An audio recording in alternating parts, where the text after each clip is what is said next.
Hi, I'm Peter Sowter from the New Zealand Police. I'm part of the New Zealand Serious Crash Unit, and I'm here at the Motorcycle Centre here in Upper Hutt just to talk about what the Serious Crash Unit do and why we as riders are killing ourselves on our roads and what we can do about it to make sure we don't become another statistic.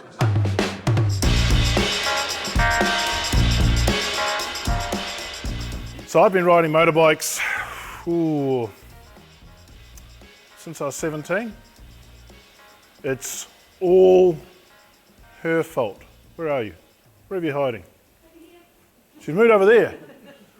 So I met Dee when I was 17 years old and she was riding a bike. So, you know, spring and all that sort of stuff, and the heartbeat sort of quickened and that sort of thing, and not all of it was because of the bike. And clearly we're still together, and she's still riding bikes and I'm still riding bikes, so that's how I got into motorcycling. Was I met my wife, who at that stage was we were teenagers, and because she was riding a bike, I had to learn how to ride a bike, because that's just the way it is, isn't it? So I've been riding bikes for, well, I was 17 at the time, so that would be about 5, 6, a lot of years. Okay, so I'm 60 now, so that's 40 something years. You'll learn a few things over those years. It's not the years, it's the miles, isn't it? Who here has crashed? Yeah. Okay, so I got into the police, I joined the Ministry of Transport in 1988, and then 4 years, because I wanted to ride a motorbike. The reason I joined the Ministry of Transport rather than the police was because they said they'd give me a shiny BMW to ride. It ended up being a Yamaha, but I was happier than that because the R80s were pretty much crap at that stage. But I rode a bike for 4 years around this town. My first posting was to Upper Hutt, and so from 88 to 92 I was here in Upper Hutt, going up and down the Rimatakas every Sunday morning. That was a fun ride going up there. Some guy pushing it into the corner, and this bike comes up the inside of him with a white front guard, and he, oh fuck, it's the Rosa. And I used to stand at the top at the lookout and watch the guys cut the corner coming around the hairpin there, where they've put the cuttings through there, and I'd say, there's another one. And then in the end, they were pulling them in to get tickets from me for being on the wrong side of the road going around a blind corner. It just used to be a good thing to do, was to get up there and not so much give the tickets out, but to be seen up there. Okay, because there was time back there in the 80s where guys were just unintelligent. They were riding like idiots. They were treating it like a racetrack. Second fatal crash I ever went to was on the MOT, and it was a young guy who crashed on the Rimatakas. Now, he would be a better rider than I could be in terms of his ability to lean the bike over. You go look at my FTR over there, it's still got chicken strips on it. He had worn right off and was taking the lettering off the sidewalls. He had that bike leant right over. But what happened when things went wrong? There was no margin for error. And he slid and he hit a concrete culvert, and they don't forgive. He was a very, very fast rider, and I have been to fatal crashes involving very good riders who make simple mistakes. And I love watching the 500 GP bikes, but they crash. Rossi and co crash, and they're a lot better rider than I am, but they've got things going for them, like runoffs and sand traps and padding around and tyre walls and no cars coming the other way or trucks coming the other way. So that's how I got into doing this. In 92 I moved to Taupo because I wanted to take my family up near where my family was in the Waikato and Bay of Plenty. And from 92 through to 2008, 2009, I stayed there. And basically from that point on, I was being the serious crash unit for Taupo. Had some other guys work with us, and then I came down here to take on the job as a serious crash sergeant in charge of the crash unit here. 18 months ago, I moved from that position to a position at Police National Headquarters, and now I'm writing and teaching and doing the training for the next generation of crashies coming through. So taking what I've learned over the years and applying it to there. And my one desire for 2024 is I redesign entirely the motorcycle crash investigation course, because I look at what people are trying to achieve in crash investigation for motorcycles, and if they don't ride a motorbike, I do not understand how they can even begin to understand what happened in a crash. If you're a rider, you look at things a different way. And one of the first things I do when I come up to and I look at a motorbike that's been in a crash is I look, particularly if it's got a chain, I look at that chain and I look at those sprockets. And that tells me a lot about the person. And I have seen some pretty dry, pretty rusty, pretty shitty chains and some very lumpy sprockets that don't have any points anymore, and that just tells me that maintenance is not a big thing for them. Anyway, let's move on. So a little bit of history. 1905, Alfred Price was the first Kiwi who was killed in a motorcycle crash. He was involved in a late night incident with a train in Dunedin. He fell off his motorcycle and died. And they never actually confirmed that he hit the train or the train hit him. Things haven't changed a lot. There's still those crashes that happen where we struggle to understand what happened. Okay? Because there just isn't the evidence there. What we do is we seek to determine the cause of the crash. Okay, so we're only interested in what caused that crash. We do not look to attribute fault or blame. It's really hard for us as police not to go down this road, because generally we're called to give evidence in court in the judicial sense, which allows a judge to decide guilt or innocence. So we have one foot in that camp just about all the time, and a lot of guys have both feet in that camp. And part of my training is to tell them to get their foot out of that camp and to get back up and just look at cause.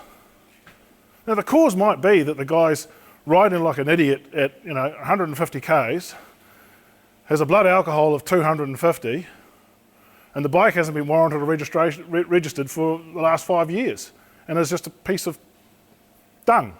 That could be the cause of the crash combined. But let's not worry about blame. We can just list those things. Intoxicated, too fast, and poor maintenance. Those are the causes of the crash. It's subtle, but if we can get to that point, then we're getting away from just pointing the finger at people. It's a challenge. If we can determine the cause of a crash, so this is the why do we do this? If we can determine the cause of the crash, we have a greater chance of preventing it.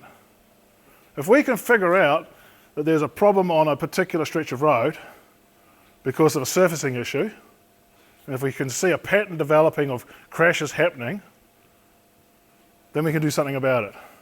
And I'm sorry to say, for those of you that have to go over the Haywoods all the time, that we're probably responsible for all that crap roadworks you've had to put up with for the past 2 years. Because halfway down that hill on the other side was a corner, and within 4 months we had 2 fatal crashes that were absolutely identical. Car heading towards Porirua, went round the corner, lost it on a road that had poor surface, went sideways and got T-boned. 2 identical crashes. Second one, I called the guys from NZTA out, and I said, you've got something wrong with your road here. They went, no, there's nothing wrong with the road. And I'm not blaming NZTA because they rely on us to give them the information. So I went and got my straight edge out and put it out from the centre line across to the fog line. There was a 4-inch dip here. It had just slumped. That bank was slumping into the creek on the outside of that corner. And of course the car was going around, hitting that, and it was offsetting the suspension. And it wasn't everybody that crashed. You just had to be at that right point in the wet road with a greasy surface, and the guy maybe pushing it a little bit on the corner with stiffened suspension, and he lost it like that. Sideways, T-boned, and that's not a good collision to have because you don't have all those crumple zones working for you to absorb that energy. So 2 people died. within 5 months. Once they saw that, they then had to redesign the whole road and stick a crash barrier down the middle, because if you're going to spend that sort of money, you might as well do the whole hog. Didn't want to do it, but they had to. Okay? So that's the sort of thing we're doing. How do we do this? Newton's laws of motion. This is the sciencey type stuff. We work with those all the time. Newton's laws of motion are basically, if something's at rest and it doesn't get touched, it's going to stay at rest. Okay, I call it the teenage law. If you've got a teenager on the couch, unless you kick his ass, he will stay on that couch for the next 7 days. He's not going to move. Next one, if you can get something moving, it will move in the same direction and at the same pace unless it's acted upon by some other force. So you think of something in space that gets thrown, it just keeps going and going and going and going. Okay? Here on Earth, we've got a constant force on us, which is gravity. So if we throw something, it'll go and then it'll just start dropping. It starts dropping from the moment it leaves your hand, because gravity's acting on it. And then the third one is, when a force acts on it, it will move things in the direction that that force is acting. And if the force is great enough, it will increase the rate at which it will move it. And you think about a motorcycle versus a bus. We generally don't push buses backwards. They generally push us backwards when we hit them head on, because they've got more mass, they've got more force, so we go backwards. Okay? But if we hit a pedestrian, they go and we keep going forward. It's just forces. This is direction and application. By looking at how things end up, we can slowly bring them back to where we think they collided. Okay? And then we look at speed and calculations. Okay? Figuring all this out requires us to find evidence on the road. Okay? So we're looking at the road and looking for evidence. As I say, road surface plays a big part for motorcycle crashes, because you've only got 2 points of contact, unless you're popping a wheel, in which case you've only got 1 point of contact, but generally you've only got 2 points of contact. So it's less forgiving of surface errors or surface degradation than a car which has 4 points of contact and larger surface contact areas. Okay? So you can have one wheel running over a piece of bleeding tar, but you've got 3 wheels holding you in place. Whereas if you do that on a motorbike and you're heeled over and that front wheel hits the wrong spot, down you go. So look at surface, road layout, visibility markings, and the weather plays a part. Okay? We look at vehicles, we look at the mechanical condition. I've already talked about looking at bikes and what they're doing and how they are, and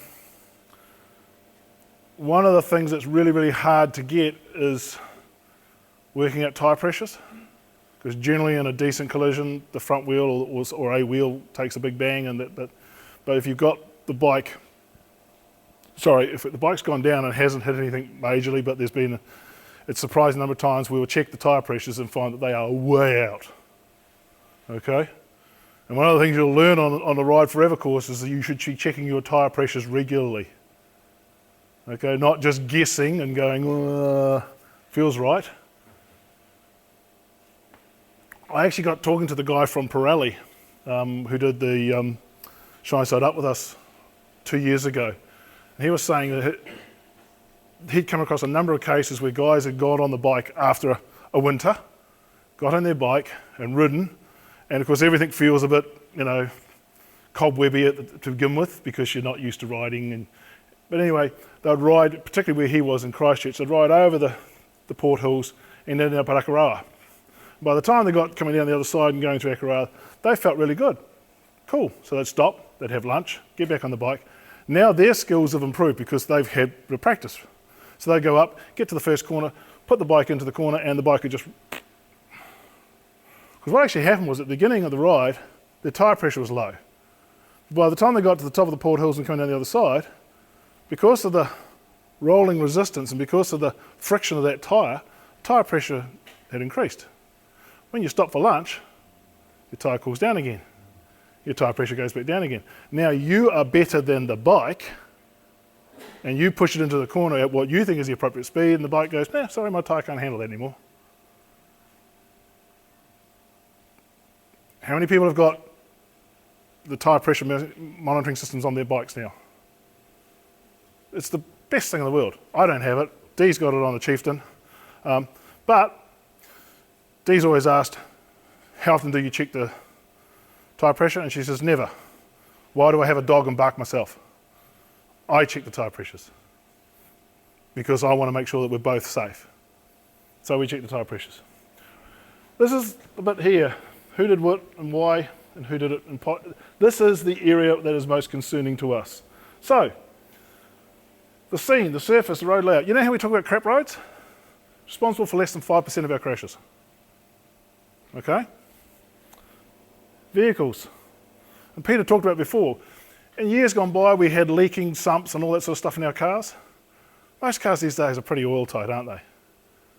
You know, with the computer engineering and all this sort of stuff, the tolerances and everything are really, really tight these days. You know, it's nice to see the old British bike in the background there with the oil tray underneath it. I mean, that just brings back memories. That's the way it should be. Modern bikes, not so much. So you do some maths pretty quickly. Guess what's responsible for most of our crashes? Us. We will get safer roads when we take all the drivers and riders off them. So what you would have to have is you'd have to have the computers running the system. And that is something that they are looking towards for the future. Automated vehicles. You get into your Uber and it won't be some guy from Bangladesh driving you, it'll be a computer.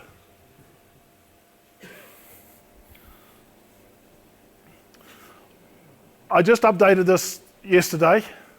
I actually just updated this morning because the last fatal for 2023 just came in overnight for a guy that died in Rotorua, Hamarana. This is what kills us. Motorcycles failed to take a corner. 250 people have died in 13 years failing to take a corner. That is 39% of all those fatal crashes for 13 years. It involves us failing to take corners. Sobering stuff, isn't it? Guess which one we're worst at? Left or right? Left 23, right 16. Think about it. If you fall off on a right-hander, you tend to just go off into the ditch.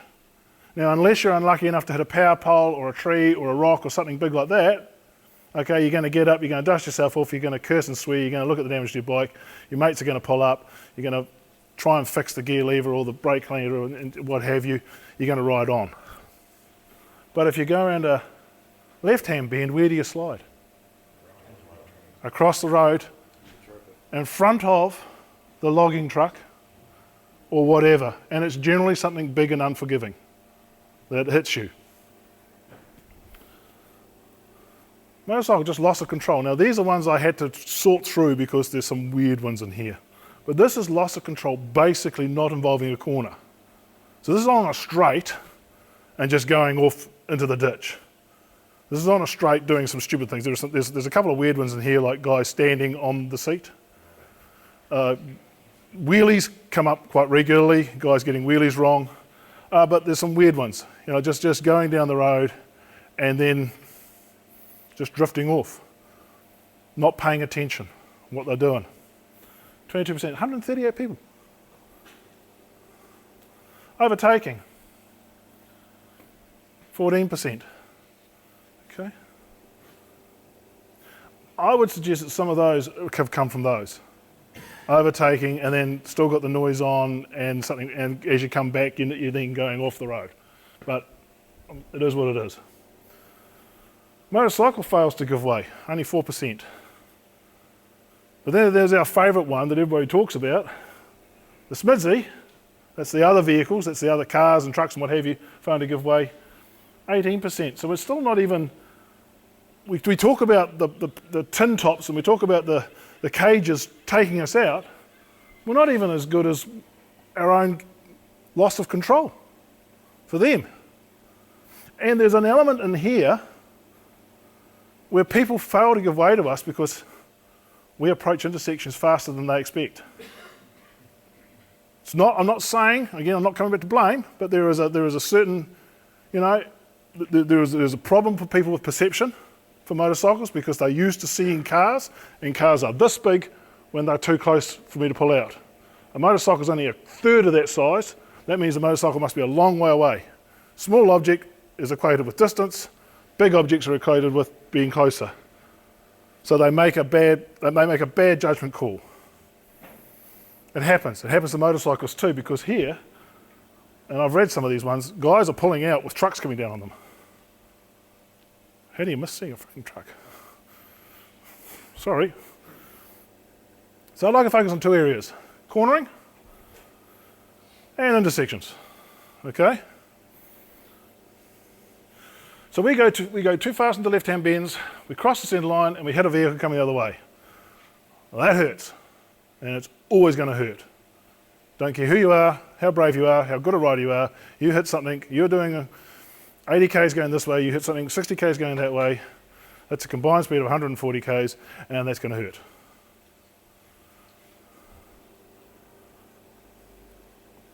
Or we run right on right-hand bends, and off the road, and we hit a tree, posts, fences, rocks, and it's weird. The files I was looking at, I actually started going into Google Earth and looking at the places. And you know what? You've got a section of road which has got like one power pole every 500 metres. And guess what they hit? 500 metres of clear space to fall off on, and then one power pole, and then 500 metres. So, you ever heard of a thing called target fixation? It's true. It happens. They discovered it in the First World War with fighter pilots strafing the enemy lines, and they actually flew their planes, the biplanes, into the ground. Because they were looking at what they were shooting at, looking at where they were going, and they just went straight there. You lose depth perception, you lose all sorts of things. Corners are what makes riding... does anybody disagree with that? I love corners. Yeah? I hate straight roads. Cornering requires skill for everything. It requires skill from the rider and everything on the bike to be working as it should be. Okay, you need decent suspension, you need decent tyre pressures, you need decent tyres. We just changed the tyres on Dee's Chieftain because they were getting squirmy. At a certain point, they get to a point where they're just too old. Okay, and because we live here in New Zealand where bikes sit out in the sun, we've got the highest UV rating of the world, and the UV just cooks those tyres. They go hard. The bike she had before the Chieftain, which was a little 650 V-Star Yamaha, it had tyres on it that were 7, 8 years old, and they were like nylon. The only thing I can put it this way, they just didn't hold in the wet. In the wet, they just turned into a skate. They just slid all over the place. And if you talk to her after, she can tell you about a ride up Coromandel where she was swearing at me the whole way. I'm glad they didn't have the intercoms then. So you need the tyre, everything to be set up for the tyres and suspension to do the job. That makes sense, doesn't it? Going into a bend too fast can and clearly does result in the driver freaking out, and then they focus on the hazard. And I think that's one of the reasons we run wide. We go off to the left or off to the right. Because who hasn't gone into a corner too fast? Who has gone into a corner too fast? Who's had that moment where you go in and you go, oh crap. Oh, did that say 35 or 25? I did it not that long ago. And I've ridden the roads so many times, it's ridiculous. But just coming across the twin bridges of the Bumble and Matakas, coming from Featherston. And I don't know what I was doing. I was away with the ferries, and I came in and I went, and you look to where you want the bike to go, you relax, you lean the bike over, and if everything you've done prior to that was worked, and it went around the corner, no problem. Because I don't ride 10 tenths, okay? I always leave a margin for error, and that's why. And it happened to me not that long ago again. Going around a corner, and I'll go into the corner and I went, oh crap, that said 35, and I'm set up for a 65. It was one of those corners where you come up the crest of a hill, and then it just veers away to the left. And I just had to just relax and look. And don't look with your eyes, turn your freaking head and look at where you want to go, and the bike went round. FTR could do it. It's whether the numpty sitting on top of it could relaxed enough to let it do it. That's why you need to talk to Peter over there, Peter number one, because he will teach you how to relax into those situations. How to set yourself up so A, you don't go into those situations very often, but when you are in those situations, what to do. And I can remember, sorry Peter, but I will talk about Ross from Two Ball Bikers. As soon as that happened, Ross was just, I could hear Ross's voice in the back of my head. Relax, look where you want to go. And it went. Fantastic things, modern bikes. Why do you think I've got a bike that's got ABS, traction control, and lean angle sensitive ABS? I could wash some speed off if I wanted to, but I looked there and I didn't even go over the centre line. Dee was going, ha ha ha, because we're intercom now, so she's going, ha ha ha, you went in too fast. Because she could tell. We attend numerous cases where the rider either locks the rear wheel or leaves no evidence of braking at all. What's going on there? They've got themselves into a situation where all of a sudden what's dominating their head is, oh fudge. And they either make the wrong decision or they don't make a decision at all. And I've seen it with cars, I've seen it with motorcycles quite regularly. They either don't make a decision because they just can't compute what to do, or they make a bad decision. How many people here drive cars? How many people here drive trucks? Okay. How do you slow down in a car or a truck? A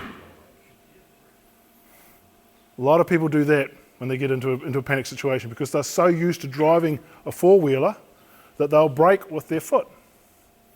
And again, an examination of bikes, and I don't want to be hammering on anybody else because I'm now into cruisers, but Harley riders are particularly bad, where I can see a lot of wear on the rear brake disc and the brake calipers, and the front one looks like it just came from the factory. Like it's got freaking 6 millimeters of material on either side of the thing, and the disc looks like it's never been touched. And I've spoken to guys who survived crashes, and they said, "Well, we'll never touch the front brake." You'll crash if you touch the front brake.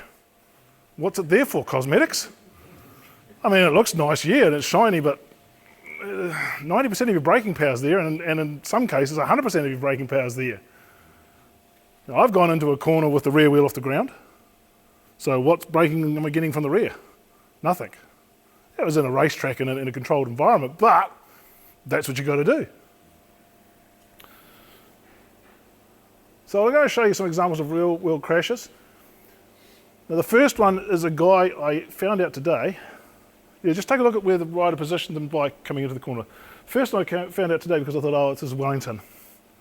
So this is the State Highway 1 towards the tunnel. This is coming up to Murphy Street. Police National Headquarters just around the corner here. Okay, so it's a pretty sharp corner. Okay, the reason I was going to say, the guy that crashed here, he survived, but he lives in Upper Hutt. So if anybody knows him, I'm not taking the piss from him. We've got to learn something from what happened. Okay. So, guy was coming on the motorway, may or may not have been going a little bit too fast. Okay, definitely was going too fast because he went past a cop who got his speed checked. But the cop just went, I'm not even going to chase check him. It's a motorbike. It was an R1. Yamaha R1.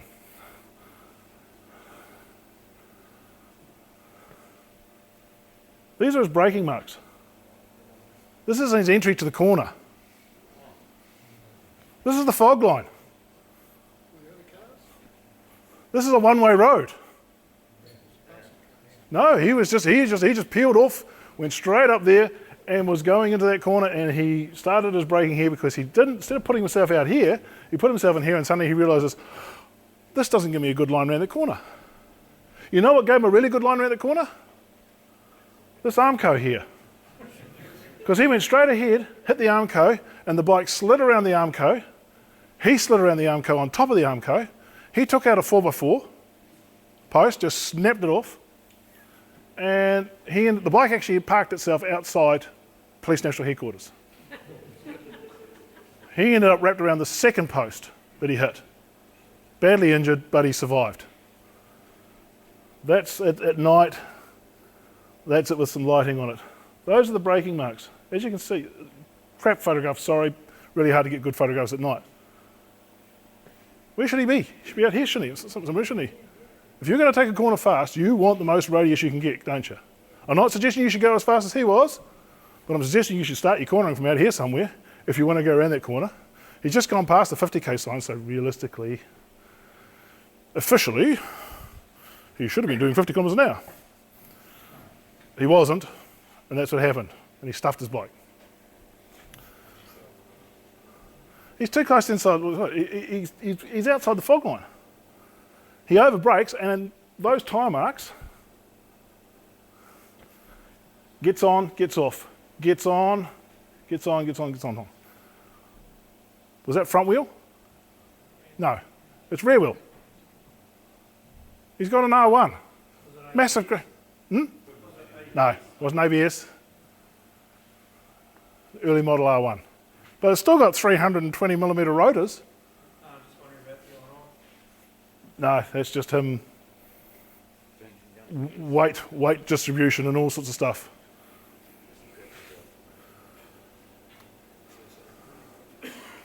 This is the road out to Cape Palliser. Tyre marks through here. Okay. Again, front wheel, rear wheel. Rear wheel until we get up here where the front wheel joins in, and he's dumped the bike at that stage. Okay. Was he the one that met the four-wheel drive coming the other day? Yeah. So this guy's on a KTM 1290 Super Duke. Not a Muppet bike. And I can tell you now, looking at his tyres and looking at his bike in terms of maintenance and stuff like that, everything on it was perfect, aside from maybe the rider. I don't know what he did. As I say, he'd done track days at Manfield. Everybody I spoke to about him said he was a good rider, but he was not paying attention when he came into this corner. He is, at this point here, 900mm away from the left-hand side of the road. He has another 2.5 metres out here before he gets to the centre line. If he comes out here, he's in a better position to go there. He was always going to run wide, and yes, as the gentleman just pointed out, there was a Toyota RAV4 coming the other way, minding their own business, having spent the night out there camped on the beach, having a wonderful time, going home, and the two meet. He actually knocked the RAV4 between him and the bike and changed its direction by 20 degrees. Because the tyre marks just, and the bike moves 20 degrees. Speed in excess of 140. Now there's a big long straight coming back here which is about 2.5 kilometres long, but the corner at the end is marked with a 65k advisory. Now you don't need to go down to 65k's as we all know, but going in there at 120, 130k's is always going to be a challenge unless you can come right out here and use the whole road, and I don't recommend it when you cannot see because there's trees here blocking your view of that corner. With that speed, you're asking for trouble no matter what. You are asking for trouble, and he found it, sadly. That's treacherous. So this is the survey plan. That's his tyre mark. So you can see he's managed to get off, but get back on again. And there's no ABS involved either on that one. Okay, and that's the front wheel. So by that stage, there are scrape marks starting to occur as well because the bike's gone down. And he'd given up cornering. He was just going for stopping power and trying his best, but doing the wrong thing. His best was we let go of the rear brake and go for the front brake. He will get a lot more response from his front brake, provided he does it right. You've got to load the front tyre, you've got to load the suspension, and then you can start progressively braking, rather than just snatching it, in which case you'll just lock the front wheel and you'll go down. So it's 900 metres from the side of the lane. 2.2 metres to the right to go around the corner, and a better view of the corner. So ideally you should enter the corner from the correct position so you can see through the curve, allowing you to avoid any hazards, rocks, trees, sheep, a goat. There's a goat out towards whatever, the road to nowhere, yeah. They actually had, was a 15k corner? The only 15k corner I've seen signposted for 15k's. And you have to do 15k's because there's a bloody goat in the middle of the road. So it allows you to avoid any hazards and choose a line which will not place too much stress on your tyres and suspension. So the bottom line is, you can do a lot on bikes. You can put a lot of pressure on those tyres and things, but you've got to do it smoothly. If you suddenly put that load on like that, it'll let go. Whereas if you increase it gradually, it will take more than you think it's capable of. And you'll achieve things, and you go faster, and you enjoy it. So if you arrive at a corner too fast, suddenly you're trying to keep your heart from jumping out of your chest. I've experienced that. As I say, big thing you've got to learn to do is just relax. Trust the bike. You've also got to look for a way to get around the corner. And suddenly all those ditches and banks and things, you suddenly start looking at them. If you look at them, that's where you go. So you don't. You look at the road where you want to go. And that is not intuitive. That is a trained response. That's something that you've got to go over and over again and just train yourself to look, to come up to a corner and not just go and keep your head straight and use your eyes. You've got to turn and look to where you want to go. And a simple thing like just moving your head changes your entire body English and changes how the bike will respond. Am I talking the right stuff, Peter, or am I talking crap here? Yeah.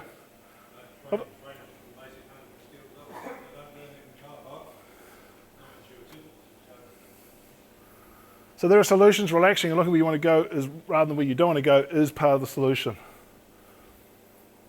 As is being smooth control and both braking and acceleration.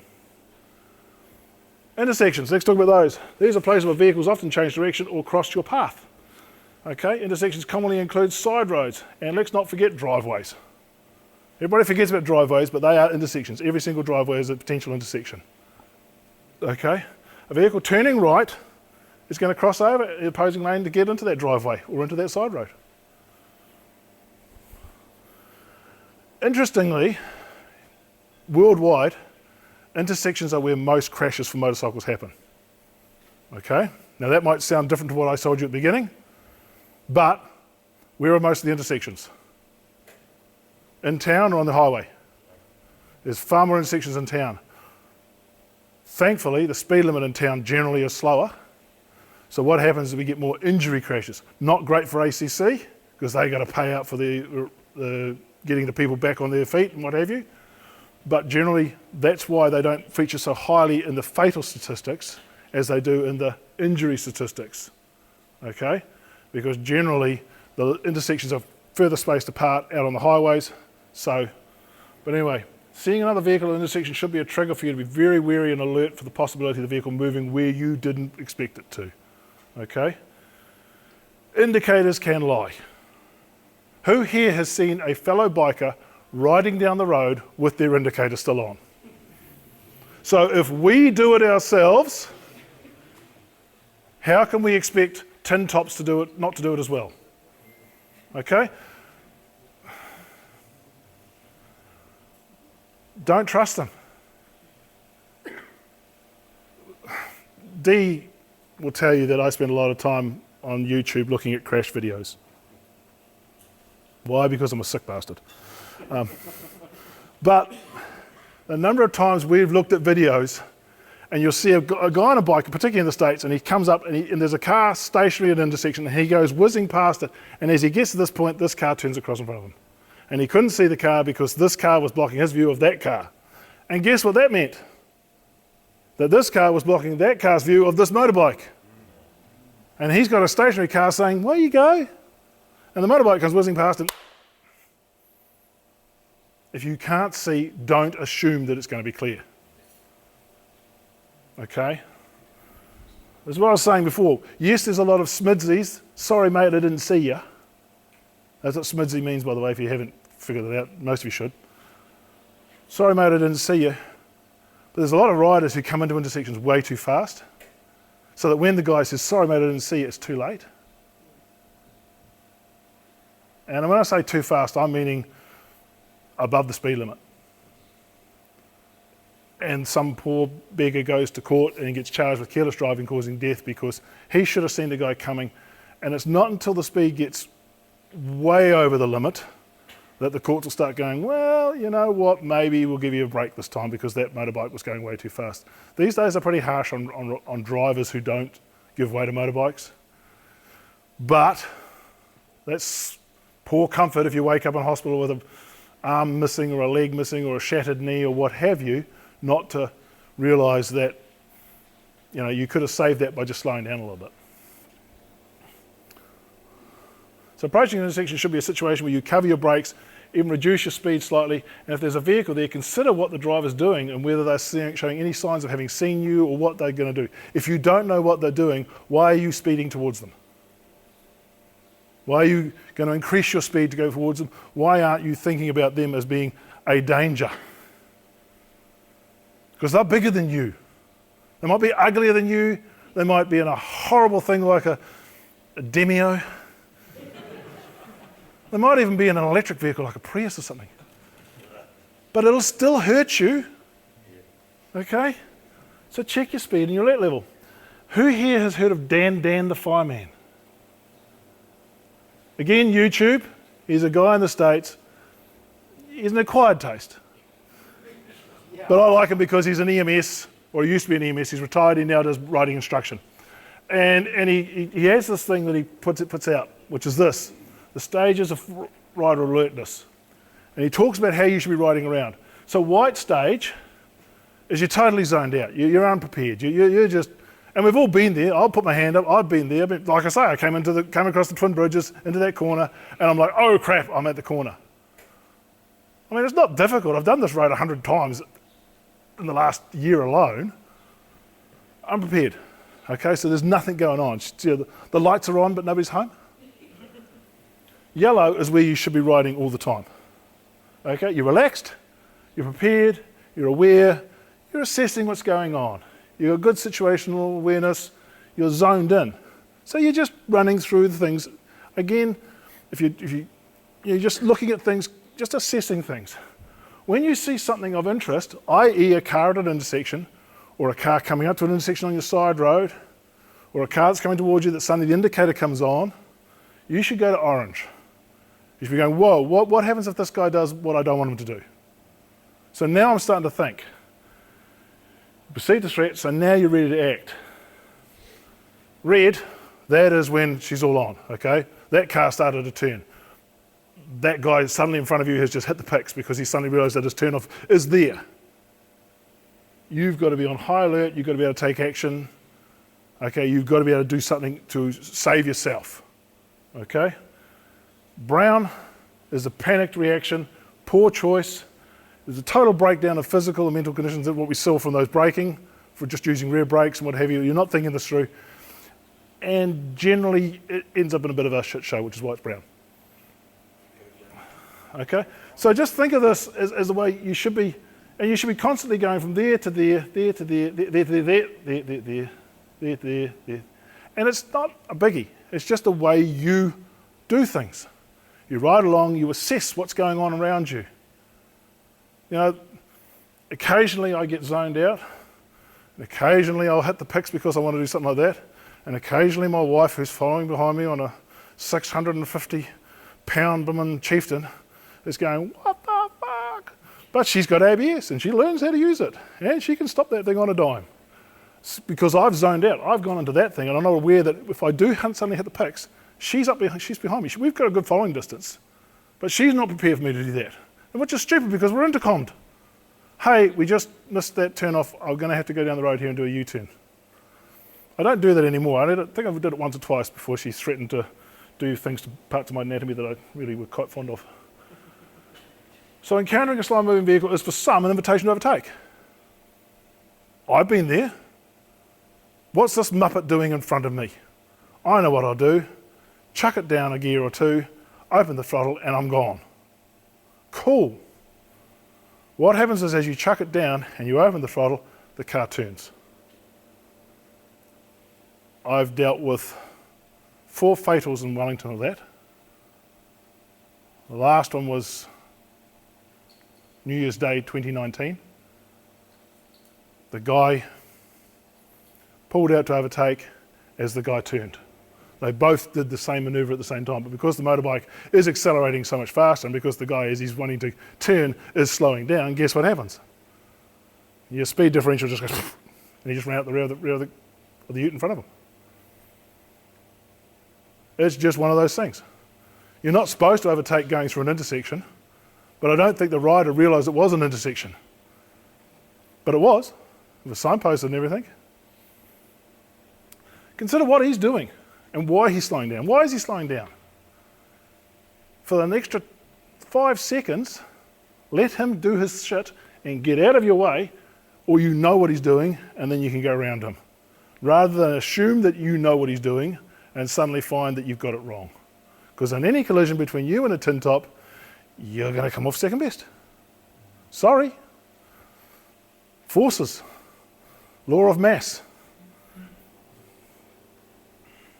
Overtaking a vehicle is making a right turn generally ends poorly for us. Ask yourself what that vehicle in front might be blocking you from seeing. So what's the big deal with speed? I'm a cop, so I've got to talk about speed. All too often the crash reports I read indicate the rider could have avoided their fate if they just had a couple of seconds longer or a few metres more in which to brake. Okay? But they didn't. And so their situation ended up on my desk and me writing a big long report about it for a coroner. Sadly, there are numerous examples, like I mentioned, involving riders running wide corners, locking up the rear wheel, emergency, and we just looked at a couple.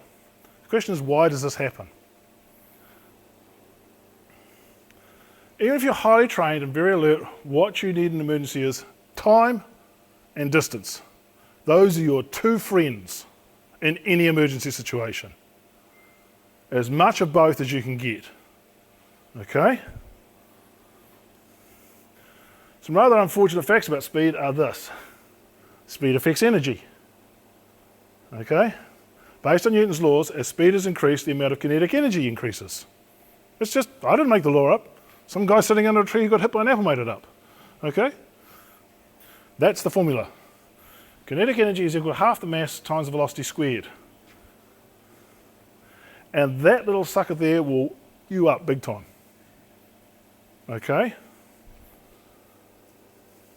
Let's say we've got a BMW R18. I quite like the look of those things. I think they're quite cool. 345 kilogram and a rider at 90 kgs, it's felt like me in my dreams. So 435 total, and he's travelling at 50 kilometres an hour, which is 13.8 metres per second.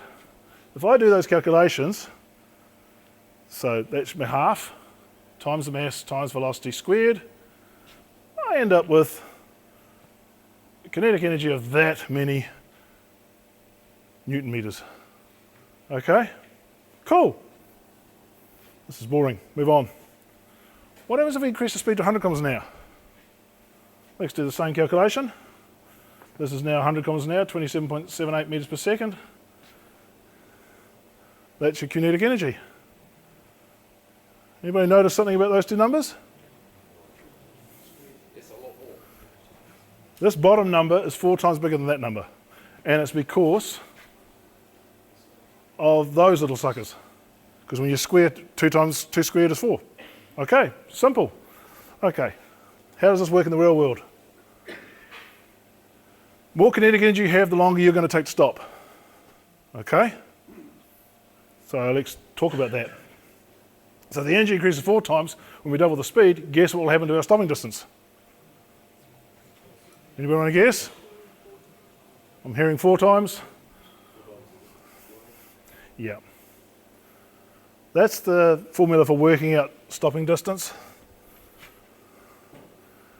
So from 50 kilometres an hour, it's going to take about 14 metres and a little bit of loose change to stop. That's 100 kilometres an hour. Guess what? 4 times. Okay? That's all very fine and well. That's all very ethereal. Let's put it into a scenario. Let's say you're riding your bike at 100 k's. You're minding your own business when suddenly something up ahead catches your attention and forces you to brake. Okay? Be it a stock truck, be it a herd of cows, be it a tree that's fallen down the road, whatever. I don't care. Okay? You've decided you've got to stop. Emergency braking time. So this is you zooming along. The decision takes on average 1.5 seconds.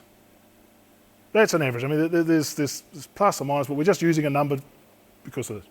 Which means you're coming forward at 27.8 metres per second for 1.5 seconds, that's 41.67 metres. Braking takes you 56.19 metres. We've got to add those two together, because you went, oh gosh, I've got to do something. Then you do it, and now you're stopping. And guess what that adds up to? Almost 100 metres. And that is the distance between this goalpost and that goalpost on a rugby field at 100 k's. That's a fair distance, isn't it? So where should your awareness be pushed when you're riding on the open road? Way beyond that car in front to way ahead. Way ahead. Okay. So next time, you're driving on 100 k's, you cover almost 100 metres or the length of a football field, rugby field in order during your perception response times. So that ends up being, and all this assumes that you are alert, sober, and skilled enough to get the most out of your brakes without stopping a motorcycle. Now you may have noticed before I used 0.7. A skilled rider could get more braking power from a motorbike. But even most skilled riders in an emergency situation will not get above 0.7 from braking. It's just not something we train ourselves for. I would be pushing to do 0.7 on a cold ride, just poof. I can do it now because I've got ABS. When I had the Bandit without ABS, had some interesting times. But it's just we've done testing and testing and testing and testing and testing. And if you ask people to do an emergency brake, generally they don't use all the brakes that are there. It's not a trained response. Again, Peter can teach you how to brake. Ross took me over to the Wairarapa on a shitty wet day, found a nice stretch of tar seal that was all bled over, and had me using the bike and not locking, but using the ABS, getting the ABS activated on the FTR. I'm glad I've got a brown seat I cover on that bike. Because in all honesty, and Dee was doing it as well on her Chieftain. She was out braking a Ducati because he couldn't bring himself to brake that hard because he was scared of locking the front wheel. She just trusts the ABS and she just, once she's got it progressive, she just grabs a handful. You can beat ABS if you're really good, but most of us aren't really that good.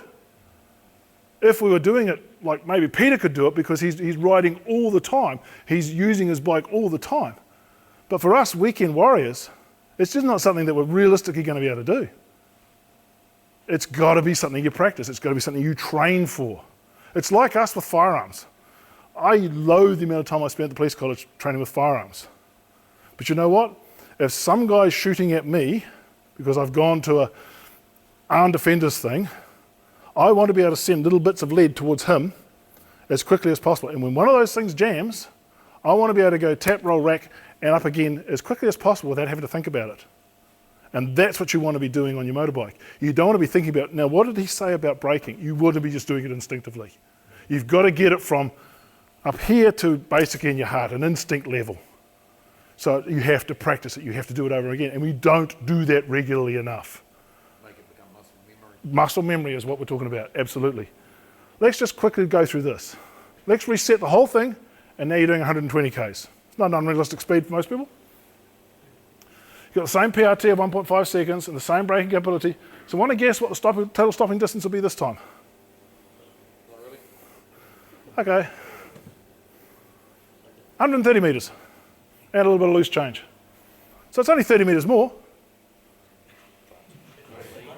But you were stopped back there and now you've got to go 30 metres further down the road. Which, if there's 30 metres left for you to go, is cool. But, so you're going 33 metres past where you were supposed to be. Hopefully there's 33 metres. How fast do you reckon you're going when both bikes are side by side and this one's stopped and this one's ready to carry on the extra 30 metres, 33 metres? How fast do you think he's going? Anybody want to guess? 30 Ks, 50 Ks, 55? Let's work it out. So this is your 33.2. Yeah, 21 miles per second. Guess what that is in kilometres an hour? That's 77 Ks. And it's only a 20 K difference at the beginning, but it's a 77 K difference at the other end. Because you've got to factor in you travel further before you react. Because you've got to travel a bit further. So, This is it here. That's 100, there's 105. The difference is 37 kilometers an hour. When that one stopped, still doing 37. Here's our 77 down here at 120. At 130, by the time the guy there stopped, you're still doing the speed he was doing when he started. That's only 130. Those figures are in red because basically they'll kill you. Anything above 30 kilometers an hour into something solid will do nasty things to your aorta and internal organs. Anything above 50 and you're toast. Like I say, that's why speed's so important, okay? Speed affects everything affects the time you have to see and respond to any hazard. It doesn't alter the time, it just chews up more of it because you're going faster, okay? You still have the same amount of time, but you're going to travel closer to that hazard in the time it takes you to make your decision. The faster you go, the less time you have to see the hazard, in the first thing, and decide on action to avoid it and react to it. Now we've shown through testing that the faster you go, the more you get tunnel vision. The less your peripheral vision just disappears. It just disappears. You start focusing in on what's happening in front of you. So what chance have you got of seeing that truck coming down the side road? If you're down under the tank doing whatever speed, you're just not going to see it, are you? You're focused.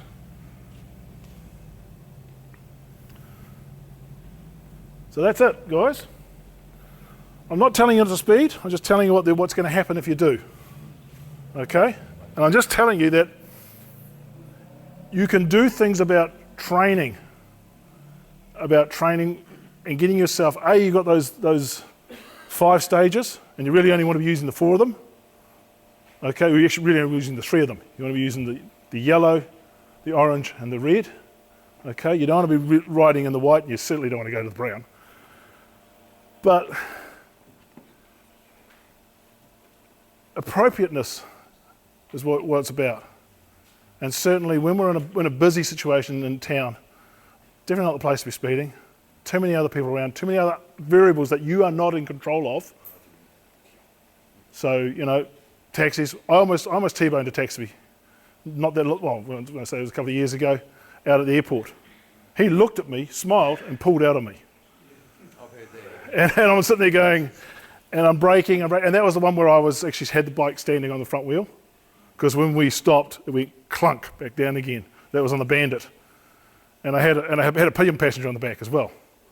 So that was how hard I was braking. That's how hard I loaded that front brake up, and another coat of paint on his door, and I probably would have been scraping his door.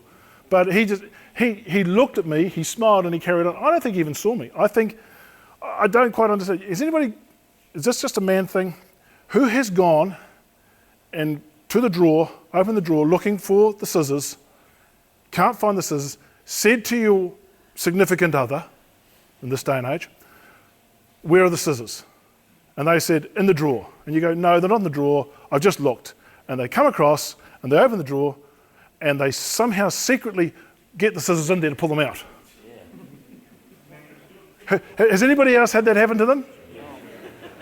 What I think sometimes happens is we condition ourselves to look everywhere in that drawer except where those scissors are. When you come up to an intersection as a driver, you're looking everywhere, and there's 80 metres of clear road and 20 metres of clear road, but there's 2 metres where there's a motorbike. So I've got almost 100 metres of clear road, but only 2 metres that should worry me. But I focus on the clear, not the hazard. And I think sometimes we precondition ourselves to look for the gap rather than look for the hazard. That's my personal theory, because I can't understand. Sorry? He smiled. I don't know if he was smiling at me. He smiled, and that may have been my uptake on what he did. So he may have looked up and gone, yep, it's cool, I can go. I've always often wondered, do they just not see you as a threat, like in a bus? Yeah, absolutely. They'll stop for the bus. Firefighters come and stop. I used to ride every day to work. They're not going to stop you. Yeah, I used to ride every day from work from Karapiro into Cambridge along State Highway 1. And you come down and there's 2 bridges at the bottom of the hill. These days you go up on the expressway. We used to come down across there's a bridge that goes to Leamington this way, and there's another bridge that takes you up and takes you around to where I was working in a industrial area. And every morning somebody would come off the bridge, look at me and just go.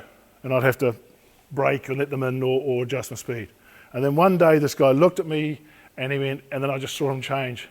And what I didn't realise is because I'd rolled off, because I always do for that, and the logging truck had snuck up behind me, and he was now about 5 metres from the berm, and so he saw the motorbike, and then he saw the truck. But his first reaction was for the motorbike, yeah, it's cool to go, and then he realised how close that truck was. Because the 80k starts around the corner, but who slows down for that these days?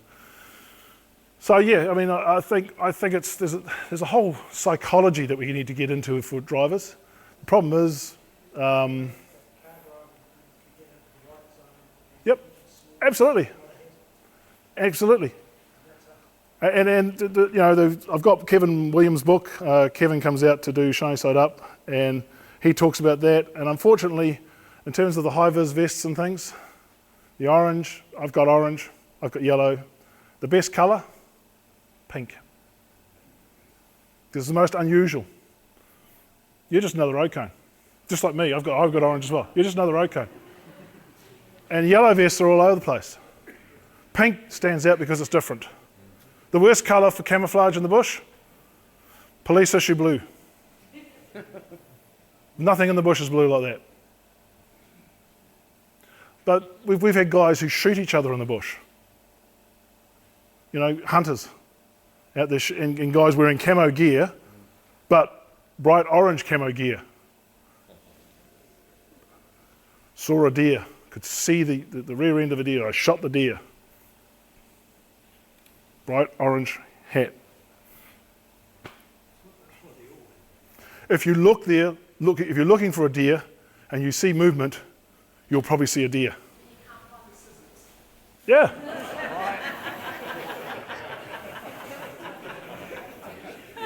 Yeah. Oh, look, so there's a whole heap going on, and yes, but my message to you is that over 50% of all fatal motorcycle crashes, there's no other vehicle involved. Okay, just a motorcycle. Didn't hit another car, there's no other car involved.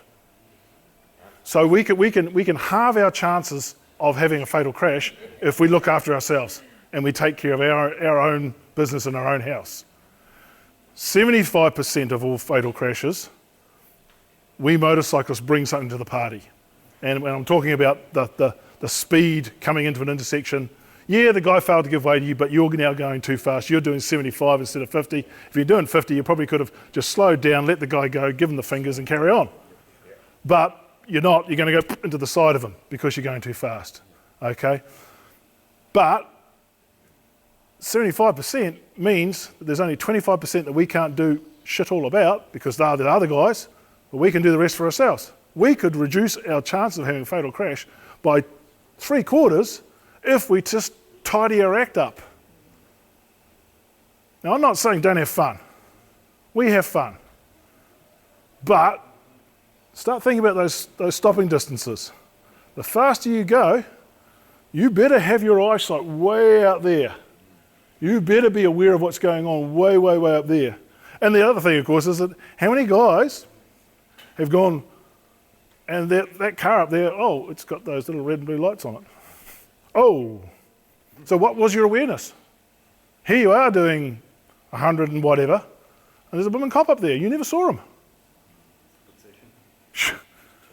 Yeah. So hang on a minute. Don't blame him. Your awareness should have been such that you realised, hey, I don't like the look of that white car up there, or these days they're red and they're blue, and I don't like Scottoilers anymore. Hey, we used to have a purple Holden. Used to catch everybody in Taupo. Nobody picked the purple Holden. It even had a Barney in the back window. Barney to the back window. Yeah, skiers overtaking us on the Tihoe Road. Anyway, that's me. I'm ready to take any questions if you want to ask any questions. Right. I noticed you didn't present anything on age statistics. Yeah, I haven't. Let's say that for another time. You've got to pick and choose. It's actually really interesting because the 35 to 55 demographic is basically the majority of people who are riding bikes. younger people do feature in statistics because they don't have the skills, and older people do feature in the statistics. In fact, there's quite a few of those that I think guys are just dropping dead on the bike and the bike falls over. It happens. Because those are the ones that you see straight line and just drifts off the side of the road. Don't get me wrong, and we try and get them written out of the books because they're medical events, but we can't prove it. But you know what? I don't want to point the finger at any particular age group because I think we're all just as guilty as everybody else. Trying not to use it's wrong. We all bring things to the party, and it doesn't matter if you're 60 or 40 or 24. There's stuff you can do. There's stuff you can learn. And now, if you're 24, is the time to be learning it so that it'll serve you good in years to come. But if you're 60, like me, you need to be brushing up on those skills. As Peter said before, every time I've done a gold course, I don't learn too much anymore, but I relearn it. There's stuff I forgot. There's stuff I was taught in the MOT by my instructors in the MOT. But the best thing, as I say, for braking is practicing emergency braking. Who's got ABS in their bikes? When was the last time you activated it? Good girl? Yeah. You should be activating your ABS regularly. Okay, just to keep that pump going and just to keep make sure everything's, and just to get the feel for it. My wife cut through a front tyre just practicing ABS. I mean, it's a big bike. It's 650 odd pounds of bike, and she's, yeah. So she needs to be able to practice those braking skills, as do I, as do us all. Sorry, there's. So can you talk a little bit about adventure riding, maybe tips you have with things that you see going on? It's interesting, we don't get too many statistics from adventure riding. We've had a couple. Adventure riding, it involves a different sort of group. Again, with a lot of the adventure riding, the speeds are down compared to what you get on the open roads. Most dangerous situation, and it applies universally to off-road as well as on-road, is when you're in a group and you're tail end Charlie and the group is riding faster than you and you try and keep up, and suddenly you're pushing yourself out of your comfort zone, out of your ability zone to try and keep up with your mates. And that's where it all starts to go pear-shaped, because all of a sudden you're now riding at a pace that your skill set doesn't match. And it happens on the road and it happens off-road. And there's been a couple that I've dealt with, when I say dealt with, others have dealt with, but I've reviewed the files. It was in Nelson and somewhere else in the South Island, where guys have, and again it was corners, came into a corner too hot, grabbed the brake and just went straight off, and unfortunately the other side of that brush was a river. You're down into a river, and yeah, sorry, that's just bad juju. Obviously it won't matter if the speed was way too high, but there wasn't anything touched about protective gear. Again, we had protective gear last week. No, that's fine, that's fine. So yeah, absolutely. At gap, all the gear, all the time, okay? Just whatever you can afford, the best you can. Now you've heard of the website Motortek, okay? That's one that you can go to where Chris Hurren from Deakin University in Australia comes to New Zealand and Australia. He's obviously from Australia, but he comes to New Zealand. He buys gear, takes it back and tests it. And he'll give you a rating on resurgence gear, he'll give you a rating on whatever, on all your jackets. And it's interesting that price doesn't equate with quality. I mean, it equates with quality of stitching and things like that, but sometimes there are some jeans and stuff that are $500 which don't work as well as a $200 or $300 pair of jeans. Jackets that are almost $1,000 that don't have the same abrasion resistance as one that's only $500. So you have to pick and choose, because there's no point in having a jacket that's $1,000 and has the best abrasion resistance if it doesn't fit you and it feels uncomfortable and you're riding along thinking, oh, this is horrible, I hate the feel of it. That's one of the reasons I went to the FTR, was every time on the rode on the Suzuki, this knee gave me jip. Because of years, again, it's the miles, and so I'd have a sore knee after about an hour and a half. Don't get it anymore because the seat's higher, and the pegs are slightly different. So you just got to do bits and pieces like that.